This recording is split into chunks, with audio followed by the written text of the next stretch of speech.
अनुपम जी, सबसे पहले मैं आपके पास आता हूँ। विष्णु शंकर जैन सुप्रीम कोर्ट गए। एक गलत फैसला था उनका जाने का। राष्ट्रपति शासन सुप्रीम कोर्ट लगाएगा क्या, या ये काम मोदी सरकार को करना है जो नहीं कर रही है? और बहुत दिनों से हम देख रहे हैं कि पब्लिक की नाराजगी भी इसको लेकर के कि पश्चिम बंगाल में बहुत कुछ घट रहा है पर मोदी सरकार कुछ कर ही नहीं रही, हाथ पे हाथ रख के बैठी है। तो जो काम मोदी जी को करना था उसके लिए विष्णु शंकर जैन सुप्रीम कोर्ट पहुंच गए और जिस पर उनको जवाब भी मिल गया। नहीं, देखिए, बार एंड बेंच ने इसको रिपोर्ट किया था, वो गलत रिपोर्ट किया था। विष्णु शंकर जैन से बात करने पे पता चल रहा है कि वो राष्ट्रपति शासन के लिए उन्होंने फाइल ही नहीं किया था, राष्ट्रपति शासन की उन्होंने बात ही नहीं कही। वो 355 की बात कर रहे हैं, 355, जिसमें केंद्र लॉ एंड ऑर्डर अपने हाथ में ले लेता है और वो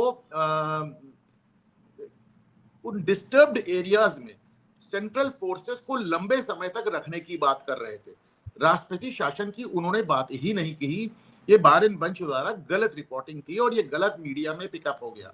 राष्ट्रपति शासन के उन्होंने कतई नहीं कहा। लेकिन 355 भी आप देखिए तो केंद्र के हाथ में है, 356 भी केंद्र के हाथ में है, 355 भी केंद्र के हाथ में है। तो मतलब ये सारी धाराएं, अनुच्छेद, सब कुछ केंद्र के हाथ में है। चाहे तो बिल्कुल लगा सकते हैं, डिस्टर्ब्ड एरिया डिक्लेयर कर सकते हैं, डिस्टर्ब्ड एरिया डिक्लेयर करके वहां पे सेंट्रल फोर्सेस को लंबे समय तक रख सकते हैं। अभी जो वहां पे सेंट्रल फोर्सेस आपको नजर आ रही है वो हाईकोर्ट के आदेश से नजर आ रही है। अभी वो हाईकोर्ट के आदेश है। नॉर्मली राज्य मांगता है सेंट्रल फोर्स, तो ममता बनर्जी से तो आप उम्मीद करें ना कि वो सेंट्रल फोर्सेस मांगेंगी। वो तो सेंट्रल फोर्सेस को गाली देती रहती हैं, वो तो बीएसएफ की इसको साजिश बता रही हैं, वो तो सीबीआई वालों को गिरफ्तार करा लेती हैं, तो ईडी वालों को रुकवा लेती हैं, तो इंडियन आर्मी को एक हमलावर फौज डिक्लेयर कर देती हैं।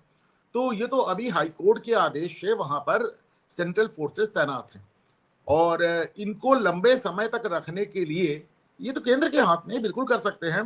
अब जुडिशरी बार बार निशाने पर इसलिए आ जाती है क्योंकि बाकी मामलों पर वो आउट ऑफ द वे जाके रिएक्ट कर देती है। मणिपुर में आउट ऑफ द वे जाके रिएक्ट कर दिया, कश्मीर में आपको चुनाव कराना पड़ेगा, आउट ऑफ द वे जाके आपने उसको इशू बना लिया। उत्तर प्रदेश, जहां पर योगी के मॉडल से उनको, चूंकि योगी का जो लॉ एंड ऑर्डर का मॉडल है, जो बुलडोजर मॉडल है, उससे वो बहुत इत्तेफाक नहीं रखते हैं, तो उन्होंने उत्तर प्रदेश को लॉलेस स्टेट डिक्लेयर कर दिया, कह दिया यहाँ पे कानून व्यवस्था का ढांचा ही चरमरा गया। तो ये चीजें जो वो कहते हैं, ये चीजें जो पिक एंड चूज है जुडिशरी का, इसकी वजह से देखिए एक बड़ी एक आम धारणा है कि साहब जुडिशरी जो है पब्लिक ओपिनियन से नहीं चलती। ठीक भी है, चलना भी नहीं चाहिए। जुडिशरी का काम है संविधान को देखना, संविधान को बचाना और संविधान के हिसाब से ऑर्डर्स देना। लेकिन होता क्या है कि समय समय पर सुप्रीम कोर्ट इस बात को कह चुकी है कि द जजेस should speak through their judgements. जजों को अपने जजमेंट के जरिए बोलना चाहिए, टिप्पणियों के जरिए नहीं। पर इसके बाद भी आप देखते हैं कभी हाईकोर्ट जज टिप्पणी करते हैं, कभी सुप्रीम कोर्ट जज टिप्पणी करते हैं और इस तरह की टिप्पणियां लगातार होती हैं। नूपुर शर्मा को आप कहते हैं आपने पूरे देश में आग लगाने के लिए आप जिम्मेदार हैं, और उदयनिधि स्टालिन को आप कहे स्टे दे देते हैं, जो सनातन धर्म को ही खत्म करने की बात कर रहे हैं, जो नरसंहार की बात कर रहे हैं, उनको आप स्टे दे देते हैं। और नूपुर शर्मा तो जमानत तक लेने नहीं गई थी। नूपुर शर्मा तो सुप्रीम कोर्ट से ये कहने गई थी कि भाई हमारे खिलाफ जितने मुकदमे चल रहे हैं उनको एक जगह कर दो, मैं पूरे देश में कहां भागी भागी फिरूंगी, मेरी जान को खतरा है। वो चीज उस पर आपने इतनी बड़ी बात कह दी, और वही काम आपने उस आदमी के लिए कर दिया, मोहम्मद जुबैर के लिए, जिसने नूपुर शर्मा का कटा हुआ वीडियो चलाया। उसको आपने उसके सारे मुकदमे एक जगह कर दिया, उसके आगे एफआईआर लॉन्च करने पे रोक लगा दिया। उसको उन मामलों में देश में पहली बार कहा कि तुम्हारे खिलाफ जितने मामले उस पर जमानत, और जो मामला अभी आगे लिखाया जाएगा उसमें भी जमानत। दो तरह की जमानतें पिछले साल ऐसी दी गई जो भारत के इतिहास में नहीं दी गई। एक, जब जुबैर के लिए कहा गया कि तुमको उस मामले में भी जमानत दी जाती है जो मामला भी दर्ज ही नहीं हुआ, और दूसरा जब केजरीवाल से कहा गया कि तुमको इसलिए जमानत दी जाती है कि तुम जाके चुनाव प्रचार कर सको। ये दोनों जमानतों का जो एक प्रकार था, ये भारत के इतिहास में पहले कभी नहीं हुआ। तो ये चीजें जो, ठीक है, आपको पब्लिक ओपिनियन से गाइड नहीं होना चाहिए, लेकिन you should speak through your orders, not through your comments. आप अपने, जब आप ऑर्डर लिखाने बैठते हो तो जाहिर सी बात है ना, उसमें इस तरह की बातें नहीं आती, उसमें इस तरह की बातें आ ही नहीं सकती। मैं आपको एक छोटा सा एग्जाम्पल और दे दूं। जैसे हमारे सीजीआई कह रहे हैं कि साहब जिन जिन इमारतें पुरानी हैं उनका कागज नहीं है। ठीक है, आप टिप्पणी के लिए कह सकते हैं, आप स्टे भी कर सकते हैं, पर जब आप ऑर्डर लिखाने बैठेंगे तो क्या आप ये बात लिखा पाएंगे कि कागज हो ना हो मुंह फेर लो? क्या आप ये बात ऑर्डर में लिखा पाएंगे कि वो इमारतें जिनका कोई कागज ना हो उनको उनके कहने पे मान लो? क्या आप ये बात लिखा पाएंगे कि वक्फ बोर्ड के उंगली रखने मात्र से वो जगह उसकी हो पाएगी? नहीं लिखा पाएंगे, कोई नहीं लिखा पाएगा, कोई सुप्रीम कोर्ट, कोई कोर्ट, कोई सीजीआई नहीं लिखा पाएगा। तो ये जो ऑर्डर्स होते हैं वो उतनी दिक्कत ट्रबलसम नहीं होते हैं जितनी इस तरह की टिप्पणियां होती हैं। इसलिए मैं कह रहा हूं कि जो ये वक्फ का मामला सुप्रीम कोर्ट में अंडर चैलेंज है, इसमें आप बहुत चेंजेस नहीं कर सकते। जैसे अब योगी आदित्यनाथ ने कह दिया कि भाई बुलडोजर चलाओ तो पहले ये कर लो, ये कर लो, ये कर लो, लेकिन बुलडोजर ही ना चलाओ ये तो आप नहीं कह सकते ना। अगर अवैध है तो जाएगा। तो इसलिए आप थोड़ी बहुत उसके लिए नियमावली बना सकते हैं। इसी तरह वक्फ एक्ट को भी थोड़ा बहुत आप ट्वीक कर लेंगे, थोड़ा एक एक क्लॉज इधर जोड़ देंगे, एक क्लॉज उधर हटा देंगे, लेकिन ओवरऑल उसमें कोई चेंज नहीं होने वाला है। ओंकार जी। अनुपम जी, ये जो आरोप लग रहे हैं सुप्रीम कोर्ट पर कि वो अपनी सीमाओं को लांघ रहा है, राष्ट्रपति को दिशा निर्देश जारी करना, गवर्नर को एक तरीके से फटकार लगाना और तमिलनाडु की सरकार को इस चीज के लिए जैसे बंधन मुक्त कर देना या उकसा देना कि वो बिना राजपत्र के, बिना राज्यपाल की मोहर के, बिना राष्ट्रपति की अनुमति के 10 विधेयकों को कानून के रूप में अधिसूचित कर दे। ये इसके अलावा भी कई ऐसे दृष्टांत हैं जब सुप्रीम कोर्ट पर ये कहा गया है कि वो अपनी सीमाओं का अतिक्रमण कर रहा है। ऐसी स्थितियां जब पैदा होती हैं तो निशिकांत दुबे अगर टिप्पणी कर रहे हैं तो फिर हम ये कहेंगे कि वो भी कोई गलत काम तो नहीं कर रहे हैं। एक तरीके से वो एक सांसद होने के नाते जिन्होंने इतनी मेहनत से कानून बनाया, और एक कानून बनाने की जो प्रक्रिया होती है वो बहुत जटिल होती है, और किस तरीके से वो कानून पारित किया गया है। रात को 2 बज गए दोनों सदनों में, 14-14 घंटे जिरह हुई है, सबको बोलने का मौका दिया गया है, और फिर आप जाकर के सुप्रीम कोर्ट में उसको चैलेंज कर दें, उसके बारे में उसके संबंध में आप रायता बिखेरने की कोशिश करें। पहले तो मुझे थोड़ा सा इस बात पे भी बड़ा अजीब लग रहा है, जो मैं लगातार कहता हूं कि एक डिवीजन बेंच ने, केवल 2 जजों की बेंच ने इतना बड़ा फैसला सुना दिया है जिससे संविधान बदल जाता है। संवैधानिक बेंच तो आप जाने दें, संवैधानिक बेंच 145C में मतलब 5 जजों की होती है मिनिमम, तो 2 मतलब वो फुल बेंच तक नहीं है, फुल बेंच 3 जजों कहलाती है। तो आपने डिवीजन बेंच ने इतना बड़ा जजमेंट सुना दिया। अब जब वक्फ के लिए सीजीआई साहब बैठे, इस पे भी मुझको एतराज है। अगर आप वक्फ की संवैधानिकता जांचने जा रहे हैं तो फिर संवैधानिक बेंच यहां भी होनी चाहिए, और सिर्फ संवैधानिक बेंच नहीं होनी चाहिए, ऊपर के 5 जज होने चाहिए, ऊपर के चीफ जस्टिस ऑफ इंडिया और इन द लाइन जो अगले 4 जज हैं वो होने चाहिए। वो पिक एंड चूज नहीं करिए ना कि 2 जूनियर जज अपने साथ बैठा लिए। भाई आप अगर इसकी संवैधानिकता की जांच करने जा रहे हैं तो एक पहले संवैधानिक पीठ बनाइए और दूसरे सीनियर मोस्ट 5 जजें रखिए। उसके बाद आप बताइए कि क्या सही है क्या गलत है। वैसे भी धनखड़ साहब ने एक बड़ी अच्छी बात कही थी। उन्होंने कहा था कि जब अगर कोई चीज राज्यसभा से पास हो जाए, राष्ट्रपति की मोहर लग जाए, और उसके बाद भी अगर सुप्रीम कोर्ट उसकी जांच करना चाह ही रहा है, तो साहब हमने 1950 में उसका एक प्रोविजन दिया था संवैधानिक बेंच का, लेकिन वो संवैधानिक बेंच हमने 5 आदमियों की इसलिए 5 जजों की इसलिए रखी थी क्योंकि तब जज ही कुल 8 थे। तो यानी जब 8 में आप 5 जजों की बात करते तो बेसिकली आप सुप्रीम कोर्ट का बहुमत बताते हैं कि सुप्रीम कोर्ट में बहुमत जज क्या कह रहे हैं। आज 34 जज है, 34 का आधा 17 होता है, और आधे से एक जज अगर आपको ज्यादा लेना है तो 18 इवन हो जाएगा, तो 19 जजों की मिनिमम संवैधानिक बेंच बैठेगी। और बड़ी मजेदार बात यह है कि धनखड़ साहब ने यह कहा कि अब हम इसको ठीक करेंगे। 5 जजों के जमाने गए, 5 जजों के जमाने थे जब ओवरऑल स्ट्रेंथ 8 थी, आज 34 है, तो संवैधानिक बेंच बड़ी होनी चाहिए। तो मुझे बड़ा आश्चर्य हो रहा है कि जस्टिस पारदीवाला ने डिवीजन बेंच से ऑर्डर कर दिया, और हमारे chief justice of India 2 junior जजेस के साथ बेंच बना के 3 जजों से काम चला रहे हैं। संवैधानिक बेंच से क्यों भाग रही सुप्रीम कोर्ट? आखिर आप संविधान की समीक्षा करने जा रहे हैं तो संवैधानिक पीठ बनाए। एक तो मुझे इस बात का थोड़ा सा आश्चर्य, और मुझे इससे ज्यादा आश्चर्य और इससे ज्यादा समस्या अगर किसी से है तो भारत सरकार के वकीलों से, चाहे वो सॉलिसिटर जनरल हो चाहे अटॉर्नी जनरल हो। ये मेरा काम नहीं है पॉइंट आउट करना, ये पुलिस साहब का काम नहीं पॉइंट आउट करना। ये काम वहां पे जो सॉलिसिटर जनरल और अटॉर्नी जनरल खड़े हैं उनका काम है पॉइंट आउट करना, और वो वेल प्रिपेयर्ड आते नहीं। जब कपिल सिब्बल खड़े होकर एकदम चीफ जस्टिस ऑफ इंडिया के सामने झूठ बोलते हैं कि एक पैदाइशी मुसलमान को कह रहे हैं पहले 5 साल इस्लाम प्रैक्टिस करो, पैदाइशी मुसलमान पे 5 साल वाले इस्लाम वाला क्लॉज नहीं है ना, कन्वर्टेड मुसलमानों पे एकदम साफ झूठ बोलते हैं, लेकिन आप उसको डिनाई नहीं कर पाते। जब चीफ जस्टिस ऑफ इंडिया पूछते हैं कि क्या आप एक हिंदू मंदिर में मुसलमानों को अपॉइंट करेंगे, गैर हिंदू को अपॉइंट करेंगे, तो हमारे सॉलिसिटर जनरल तुषार मेहता नहीं बता पाते कि हिंदू मंदिर की जो कमेटी है उसकी तुलना सिर्फ और सिर्फ मस्जिद की इंतजामिया कमेटी से हो सकती है। मस्जिद की इंतजामिया कमेटी मस्जिद की देखभाल करती है, हिंदू कि वहां पे नमाज कैसे हो रही है, नमाजी कैसे आएंगे, वजू कैसे होगा, और मंदिर की जो मैनेजमेंट कमेटी है वो देखती है कि साहब प्रसाद कैसे चलेगा, पूजा कैसे होगी, दर्शन कैसे होगा। जब आप इसके ऊपर जाएंगे तो वहां चैरिटी कमिश्नर बैठता है, यहाँ वक्फ बोर्ड बैठता है।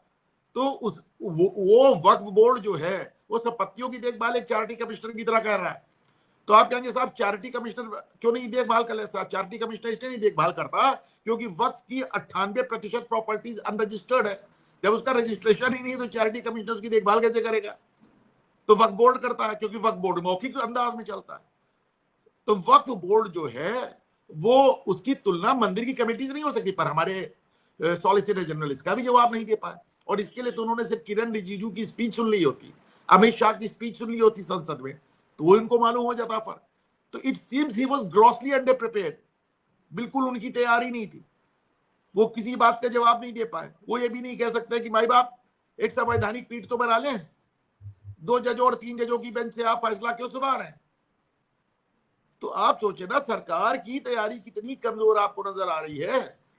यही एक हरीश साल्वे थे, सुना है कि वो बोरा मुसलमानों की तरफ से वो भी आ गए हैं। उनके आते ही देखिए ओवैसी ने हाहाकार भी मचा दिया है, क्योंकि साले साहब को उनको भाई अच्छा चूंकि वो इंग्लैंड शिफ्ट कर गए हैं, उनका यहाँ कोई स्टेक भी नहीं है, बड़े खुल के बड़े मुखर होके बोलते हैं। वो यशवंत वर्मा केस पे भी बोले, वो कोलिजियम पे बोले, वो हर मुद्दे पे बोलते हैं।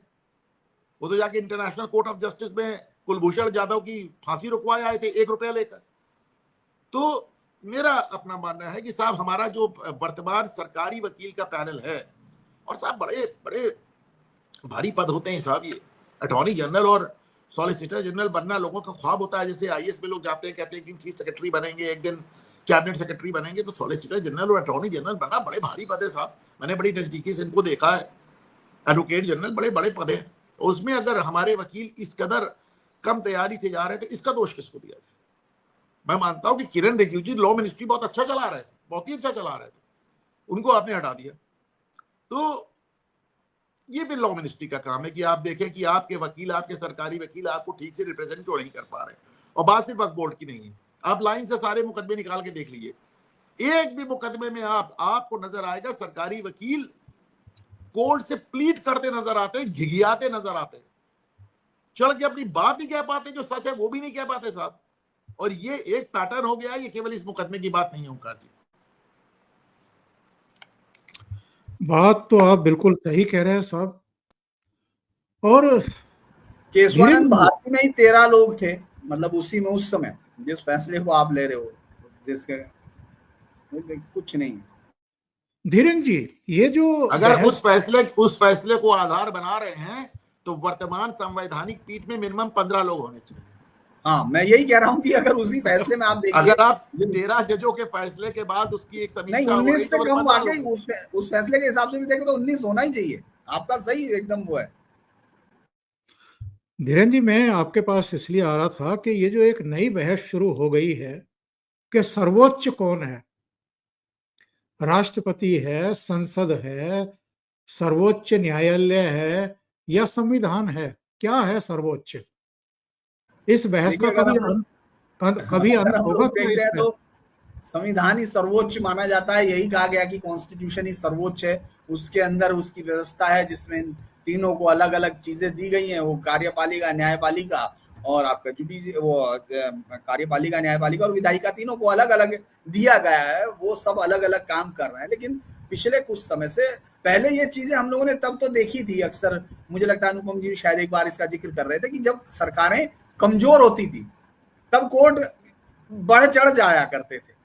लेकिन ये कि एक सरकार भी ताकतवर है, उसके बाद इस तरह का टकराव, इस तरह का टसल बहुत रेयर दिखता है और ज्यादातर फैसलों में दिख रहा है। और मुझे लगता है कि ओवर रीच है, क्योंकि अभी इस पर तो कोई क्लैरिटी अभी तक मुझे भी नहीं है, और मैं सोचता हूँ कि पूछना पड़ेगा कोई क्या कहता है, इस पे भी हमको देखना होगा, क्योंकि प्रेसिडेंट को कभी भी कोई निर्देश नहीं दे सकती है, मतलब अदालत नहीं, सुप्रीम कोर्ट भी कोई निर्देश देगा ये समझ में नहीं आता। अनुपम जी, मुझे लगता है उनसे मैं पूछूंगा, क्योंकि ज्ञानी जैल सिंह वाला मसला आपको याद होगा, पोस्ट टेलीग्राफ वाले, जो राजीव गांधी की सरकार का उनका बिल था जो पेंडिंग रहा बाद तक, उस पर कोई लिमिट नहीं थी। आप कुछ कहना चाह रहे थे शायद इसमें सर, अनुपम जी? आप क्लैरिटी चाह रहे थे, तो मैं आपको बस इतना कहना चाह रहा हूँ पुंडीर साहब की प्रेसिडेंट को आदेश इसलिए भी नहीं दिया जाता कि प्रेसिडेंट को डायरेक्ट पावर नहीं है। राष्ट्रपति को आपने सीधी ताकतें नहीं दे रखी हैं, तो उनको आप कैसे मैंडेटस इशू करेंगे? आपको मैंडेटस इशू करना है तो आप गवर्नमेंट ऑफ इंडिया को करिए, यूनियन गवर्नमेंट को करिए, पहली बात। दूसरी बात, एक मोटी सी बात है कि भाई संविधान ने तीनों अंगों को बराबर रखा है। ये तो हो गई थ्योरी। अब व्यवहारिकता क्या है, इसको समझ में। व्यवहारिकता ये है कि चूंकि हम एक लोकतंत्र हैं और for the people, by the people, of the people है, इसलिए जनता का ओपिनियन संविधान के जिस अंग के फेवर में, पक्ष में जिस समय रहा, वही उसी अंग ने राज किया। जिस समय जनता का ओपिनियन पार्लियामेंट के पक्ष में था, पार्लियामेंट सुप्रीम थी सर। इंदिरा गांधी को आपने देखा क्या क्या किया उन्होंने। जिस समय जनता का ओपिनियन राजनेताओं से दिल फट गया और 90 के दशक के आसपास, और वो साहब एग्जीक्यूटिव के फेवर में चला गया, तो टीएन शेषन जैसे लोग राजा हो गए और उन्होंने तो साहब पीएम सीएम सबको नचा के रख दिया। और उसके बाद जब जनता का ओपिनियन सबसे फट गया तो जुडिशरी की तरफ चला गया, और 90 की दशक की शुरुआत से ही कोलिजियम सिस्टम भी शुरू हुआ। और जो एक शब्द इस्तेमाल किया अभी पुनीत साहब ने, जुडिशियल ओवर रीच, जिसको हमने जुडिशियल एक्टिविज्म के नाम से भी देखा है, ये 90 के दशक में शुरू हुआ और 90 के दशक से चलता चला आया। तो माय पॉइंट इज कि संविधान में तीनों अंग बराबर हैं, परंतु इन तीनों अंग में जिसके भी पक्ष में जनता का ओपिनियन गया, उसकी एक नैतिक, एक जिसे कहना चाहिए नैतिक ताकत बढ़ गई उसकी, और उसने लीड किया। अब जैसा पंडित साहब कह रहे हैं कि कमजोर सरकार नहीं है, सरकार एक बहुमत से आ रही है और सरकार बहुत लंबी मात्रा में वोट संख्या में वोट लेके आ रही है। 1986 के बाद पहली बार 84 के बाद पहली बार बहुमत प्राप्त कर रही है। 84 का वोट तो फिर भी एक सिंपैथी वोट था, सिंपैथी वोट। हाँ, आपको तो यहाँ पे बिना सिंपैथी के बहुमत मिल रहा है।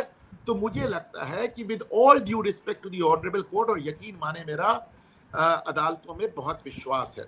इसलिए विश्वास है क्योंकि साहब मैं मानता हूं कि अगर अदालत ठीक से काम नहीं करेगी तो किसी भी सरकार को तानाशाह बनने में 2 दिन नहीं लगता है, 2 दिन नहीं लगता है। लेकिन मैं ये भी मानता हूं कि अदालतों को भी इस बात की मैं कहूंगा कि कॉग्निजेंस लेना चाहिए, इस बात का समझना चाहिए कि साहब आज की तारीख में जो सरकार है, इस देश का बहुमत उसके पीछे, और अगर देश का बहुमत कुछ चाह रहा। दूसरे मुझे फाइनली एक बार ये लगता है कि खास तौर से जब तक भारतीय जनता पार्टी की सरकार आई है, सुप्रीम कोर्ट कहीं ना कहीं उनको लगने लगा है कि वो सुप्रीम कोर्ट माइनॉरिटीज के इकलौते रक्षक बचे, रक्षक है। ये हाँ, उनको लगता है कि भाजपा की सरकार हिंदुत्ववादियों की सरकार है, राइट विंग सरकार है, मुसलमानों पे बड़ा अत्याचार हो जाएगा, तो वो अपने आप को माइनॉरिटीज के गार्जियन के तौर पे, उनकी सिक्योरिटी के तौर पे देखने लगे हैं। मुझे लगता है शायद ये संविधान का सही समीक्षा नहीं होगी। एक सवाल आखिर में दोनों से पूछता हूं साहब। मैंने एक प्रोग्राम में अभी संजय दीक्षित के साथ हम रिकॉर्ड करवा रहे थे दोपहर में, मैंने कहा था कि मैं 3 अखबारों में संपादक रहा, 2 अखबारों में तो मैंने एडिटोरियल भी लिखे, और जब हम एडिटोरियल लिखते थे सुप्रीम कोर्ट पर, जब कुछ टीका टिप्पणी करनी होती थी, बहुत सोच समझ करके शब्दों का चयन करते थे कि कहीं ऊंच नीच ना हो जाए। और उस समय सुप्रीम कोर्ट की छवि भी बहुत अच्छी थी। मुझे ये बताइए साहब, पहले अनुपम जी आप, और फिर बाद में पंडित जी की टिप्पणी लेंगे, ये वो सुप्रीम कोर्ट है या सुप्रीम कोर्ट के जजेज हैं जो अनड्यू, जो आदेश में नहीं लिखते हैं वो टिप्पणियां भी उछालते हैं, या सुर्खियां पाने के लिए, या किसी को खुश करने के लिए, या सरकार को फटकारने के लिए? नंबर 2, दिल्ली हाई कोर्ट के एक जज महोदय के यहाँ नोटों का पहाड़ मिलता है जो जला हुआ है, और उसको संरक्षण दिया जाता है एक तरीके से। कानूनी दमन जो शिकंजा होता है उससे बचाने के लिए एक इंटरनल कमेटी का गठन कर दिया जाता है कि साहब आप गठित करिए, एफआईआर दर्ज करने की जरूरत नहीं है, ये जो माल मत्ता मिला है उनके घर से जला हुआ, इसको जब्त करने की भी जरूरत नहीं है। जो जरूरी था, जब तक एफआईआर ना हो जाए तब तक उसको जब्त करने की प्रक्रिया आप शुरू नहीं कर सकते। जज को बचा रहा है सुप्रीम कोर्ट, हाई कोर्ट के जज को बचा रहा है। जज सुप्रीम कोर्ट में बैठ करके राष्ट्रपति को कह रहा है 3 महीने में विधेयक क्लियर करिए, नहीं तो कारण बताइए। किसको कारण बताएं? जजेस को कारण बताएं। और जो आपके यहाँ 5 करोड़ मुकदमों का ढेर लगा हुआ है उसको आप 3 साल और 30 साल तक नहीं निपटाएंगे, दूसरों से चाह रहे हैं कि 3 महीने में फाइल क्लियर करें। तो ये जो इनके ऊपर सवाल क्यों ना उठे अनुपम जी? देखिए, जहां तक सुप्रीम कोर्ट के उस आदेश का सवाल है 3 महीने वाला, मैं 11 अप्रैल की रात से डंके की चोट पे कह रहा हूं, वो आदेश खारिज हो जाएगा, वो रिव्यू पिटीशन में सुपरसीड हो जाएगा, वो आदेश सेटिसाइड हो जाएगा, या सरकार उसके लिए अध्यादेश ले आएगी। वो चल नहीं सकता साहब, चल नहीं सकता। अब जाके जो स्टालिन जिस तरह की ऑटोनॉमी की बात कर रहे हैं, बेसिकली स्टालिन चाहते हैं कि 370 अब उनको तमिलनाडु में मिल जाए। हाँ। आप सोच के देखें कि केरल सरकार का वकील आता है और चीफ जस्टिस ऑफ इंडिया से कहता है कि हमें आपका मुकदमा नहीं सुनवाना, मेरा मुकदमा जस्टिस पारदीवाला के भेज दो। खुली कोर्ट में कहता है, इसको बेंच हंटिंग कहते हैं, जिसके खिलाफ सुप्रीम कोर्ट बहुत ज्यादा नाराज हो चुका है। तो आप देखिए 10, और सिर्फ इतना ही नहीं होगा, वो जो 10 बिल स्टालिन सरकार ने एक्ट बना दिया पहली बार बिना गवर्नर के सिग्नेचर से, वो 10 बिल खारिज हो गए। दावा कर रहा हूं, इसके बगैर अनार्की आ जाएगी भाई। कल उमर अब्दुल्ला कश्मीर से कोई ऐसा इडियोटिक बिल पास करके ले आएंगे जिसमें 370 नाम नहीं होगा, सुविधाएं वही होंगी, और प्रेसिडेंट को 3 महीने में उसको करना पड़ेगा। अभी जैल सिंह का जिक्र कर रहे थे पुनीत साहब, जैल सिंह पढ़े लिखे नहीं थे, कक्षा 5 पास थे, लेकिन जब राजीव गांधी शाहबानो केस में परेशान हुए तो वो साहब वो पोस्टल बिल ले आए, जिसको हम लोगों ने प्रेस बिल कहा मीडिया वालों ने, क्योंकि उसमें सरकार को लोगों की चिट्ठी खोल के पढ़ने का आदेश था, पढ़ने का। Gel Singh despite being not formally educated, वो समझ गया कि क्या होने वाला है, उन्होंने उठा के रख लिया, बोला नहीं। 12 साल 87 से 99 तक 12 साल वो बिल राष्ट्रपति भवन में पड़ा रहा। जैल सिंह, फिर वेंकटरमन, किसी राष्ट्रपति ने नहीं किया, और 1999 में उसको अटल बिहारी सरकार ने वापस लिया। तो ये तो संभव ही नहीं है, ये कानून तो संभव ही नहीं है, मान लिया। अब तो किसी को गवर्नर राष्ट्रपति की जरूरत ही नहीं पड़ गई भाई, अब तो हम कानून पास करेंगे, हो जाएगा खत्म, ये तो जाने दे। अब रही बात टिप्पणी की, देखिए टिप्पणी में मेरा ये सिर्फ मानना है कि अभी जैसे अगर हम लोग बात कर रहे हैं तो बातचीत में कुछ ना कुछ आदमी के मुंह से निकलता है, कोई बहुत बड़ी बात नहीं है वो साहब। इसीलिए अक्सर करके जजेस कहते हैं कि साहब हमने जो टिप्पणियां की हैं मीडिया उसका नोटिस ना ले। चलिए मान लिया, लेकिन आज जब आप अपनी कार्रवाई को लाइव ब्रॉडकास्ट कर रहे हो, सोशल मीडिया का युग है, तो क्या यह संभव है कि मीडिया उसका नोटिस ना ले? क्या मीडिया नहीं लेगा तो सोशल मीडिया ले लेगा, रेगुलर मीडिया नहीं लेगा तो सोशल मीडिया ले लेगा। तो भाई आप आज इस ट्रांसपेरेंसी के युग में ये संभव नहीं, बिल्कुल संभव नहीं। हमारे चीफ जस्टिस साहब कहते हैं कि जब हम बेंच पे बैठते हैं तो ना हमारा धर्म होता, ना जाति होती, ना वर्ग होती है, एकदम सेकुलर होते हैं, लेकिन विचारधारा तो तब भी होती है ना साहब। और जब आप टिप्पणियां करते हैं तो उससे आपकी विचारधारा झलक जाती है। तो इसलिए द जजेस आर ट्रेंड कि आप अपनी टिप्पणियों के जरिए अपनी विचारधारा जो कुछ की हो उसको जाहिर ना होने दें। एक चीज तो मैं हमेशा एक बात कहता हूं कि आज सुप्रीम कोर्ट में जो भी जज है वो 62 से 65 साल की उम्र में है। वो साहब वो नेहरूवियन एज का प्रोडक्ट है, जिसने आर्यन इन्वेजन थ्योरी पढ़ के पढ़ाई की, जिसने ये जाना कि हिंदुस्तानी तो जिंदगी भर हारे हैं, जो ये जान के। आज देखिए जो नए जजेस आ रहे हैं, आप एक ध्यान दें, सुप्रीम कोर्ट आज इतने आदेश कर क्यों रहा है? सुप्रीम कोर्ट इतने आदेश ये कर रहा है क्योंकि ये आदेश हाई कोर्ट नहीं कर रहा है।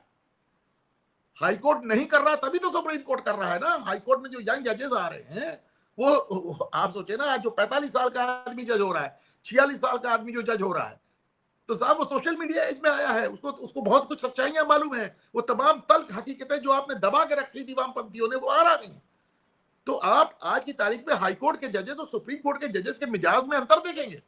फिर कह रहा हूं सुप्रीम कोर्ट इतने ज्यादा आदेश इसलिए कर रहा है। अब आप देखें, अभी सुप्रीम कोर्ट ने आदेश दिया कि प्रयागराज में योगी सरकार ने जिन लोग का घर गिराया 10-10 लाख रुपया दे, होंगे वो कैंपस सेक्रेटरी 10-10 लाख रुपया दे। लेकिन वही लोग जब इलाहाबाद हाई कोर्ट गए, जिनके लिए लोकल मामला था, जो यहाँ पे फर्स्ट हैंड देख रहे थे, उन्होंने नहीं, उन्हें खारिज कर दिया।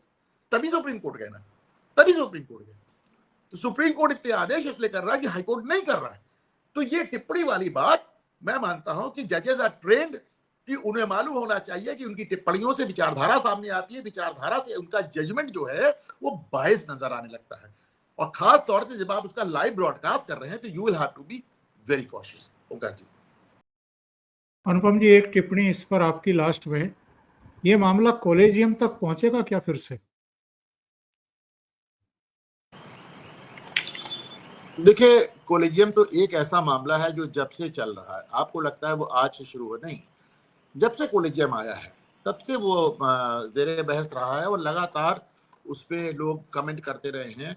और एक बात बार बार जो पॉइंट आउट की जाती है कि भारत इकलौता देश है जहां जज ही जज बनाता है। अब इसमें मेरा अपना एक बड़ा क्लियर कट व्यू है, क्योंकि मैं एक ज़माने में, अब तो नहीं लेकिन बहुत पहले मैं हाई कोर्ट में प्रैक्टिस कर चुका हूँ, देख चुका हूँ। तो मेरा अपना बड़ा सा क्लियर कट इसमें व्यू है कि जिस ज़माने में हमारे यहाँ पॉलिटिशियंस जजेस बनाते थे वो एक ज़माना अलग था। आप सोच कर देखें कि अगर लालू यादव ने जजेस बनाए होते, केंद्र सरकार में रहते, तो कैसे होते। अगर मुलायम सिंह ने, ममता बनर्जी ने जजेस बनाए होते तो कैसे होते। That is the only reason, वो इकलौता कारण है कि मैं कॉलेजियम पे बहुत हार्श नहीं हो पाता। और लेकिन मैं ये जरूर कहता हूं कि साहब, कोई भी व्यवस्था जिसको आप ट्रांसपेरेंट नहीं बनाएंगे वो अपने आप में तुगलकी हो जाएगी। तो आप सिर्फ कॉलेजियम के मिनट्स को ट्रांसपेरेंट कर दें। कॉलेजियम जब बैठता है तो तय करता है कि कौन जज होगा और कौन नहीं होगा, और इसके लिए जजेस हर आदमी के ऊपर अपना अपना कमेंट रुकआउट कराते हैं। तो उस कमेंट को आप बाद में लेकिन आप उसे सार्वजनिक करें। लोगों को जानने का हक है कि पुनीत साहब जज क्यों बने और चौधरी साहब क्यों नहीं बने, आपको जानने का हक है। और एक बार ये चीज ट्रांसपेरेंसी आ जाएगी तो अकाउंटेबिलिटी आ जाएगी। मतलब जवाबदेही के लिए पहले जरूरत है पारदर्शिता, पारदर्शिता से जवाबदेही आती है, और पारदर्शिता ना होने से जवाबदेही की जगह पूरा एक तुगलकी अंदाज आ जाता है। ओंकार जी।